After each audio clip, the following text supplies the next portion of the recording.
J'aimerais que tu me dises en commentaire si d'après toi, le fait de travailler gratuitement au début lorsque tu lances ton activité dans le milieu du mariage est une bonne chose ou pas. Par exemple, je me souviens que lorsque j'étais danseuse, on me proposait souvent de faire soit des clips, soit des concerts, soit des événements, etc. Et on me disait oui, bah écoute, tu le fais gratuitement, mais t'inquiète pas, ça va te donner de la visibilité, ceci, cela. Et j'ai remarqué qu'en vrai, dans le mariage, on te fait également la même chose. C'est-à-dire que lorsque tu commences, on va te demander, enfin en tout cas mon entourage, me demandait du coup de travailler gratuitement pour eux, parce que ça leur permettait d'avoir une prestation, moi ça me permettait de m'entraîner, etc., etc. Le truc c'est que moi j'ai remarqué qu'à partir du moment où tu travailles complètement gratuitement, les gens ne te respectent pas.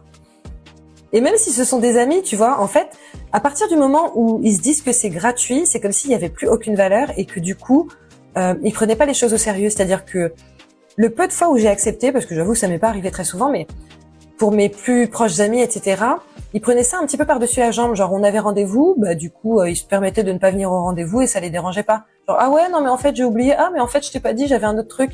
Mais si tu payais la prestation, je crois que tu serais venu au rendez-vous, en fait.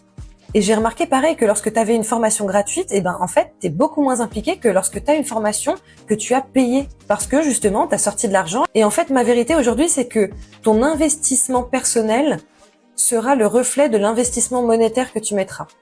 Et bien entendu, il y a des exceptions. Parfois, il y a des gens qui payent des trucs super chers et qui n'en profitent pas ou très peu. Mais je pense que lorsque tu n'es pas forcément dans une opulence de fou et que tu investis soit dans une formation, soit dans une prestation, etc., qui te servira, par définition, tu seras toi-même beaucoup plus investi que si tu ne payes pas.